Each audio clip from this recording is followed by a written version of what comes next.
everybody, this is Kodok here, and welcome back to the week of Enlighten-Ment. Today we've got another fantastic set from Enlighten's Police Battle Force. Hind D, Colonel, what's a Russian Gunship doing here? Enlighten Police Battle Force set 1917 Specter Operation is huge. I honestly had no idea that this thing was going to be so big until I built it. Sporting 654 pieces, it is the second most complex set in Police Battle Force, but easily the largest. It is clearly based on the MIL Mi-24 Hind Russian helicopter first introduced in 1972. At nearly 22 inches long, its size rivals that of many Technic helicopters out there, available at a fraction of the price. Tell me something, Private. Have you ever seen such a large hind in all your life? Only your wife, sir. In any case, this appears to be the equivalent of Ghost's secret headquarters, or should I say, hind quarters?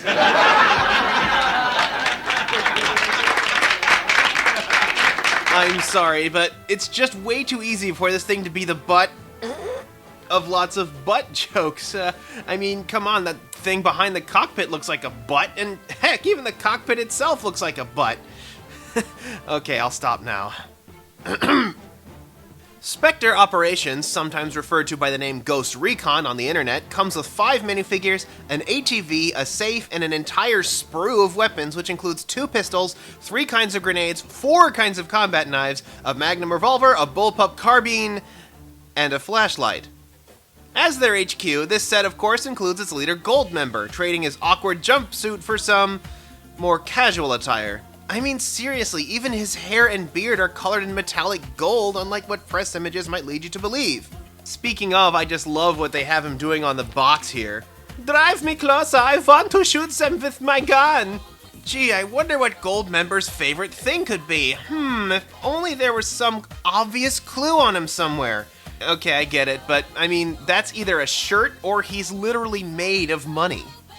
Along with him are 3 red beret wearing soldier folks, and that's kind of what makes me think they're like backed by the Soviets or something like that, in a purely fictional sense of course, because what kind of regular gang of thugs would have access to a Hind D?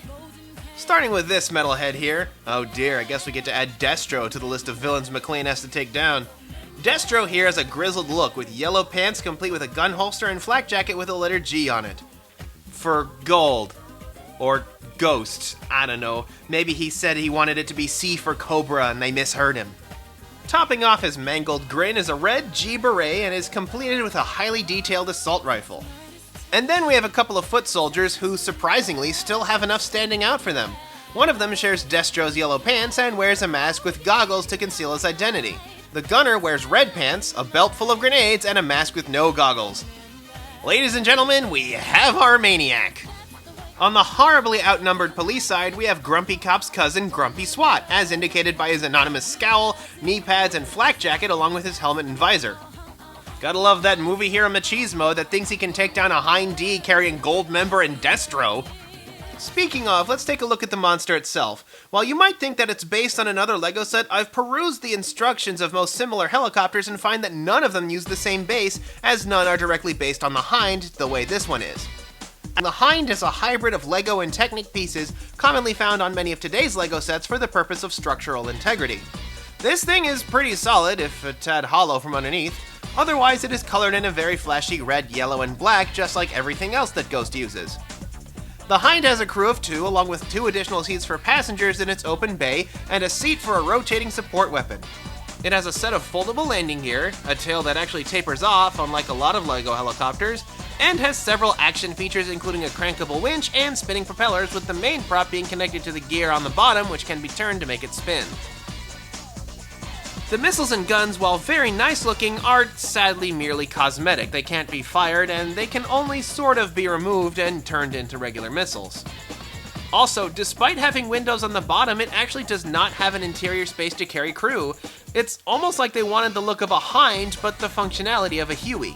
Furthering the idea that this Hind is a mobile base, it has a classic LEGO-style ATV trike on the back in stylish red that clips directly onto the fuselage, but can also be secured with some chains.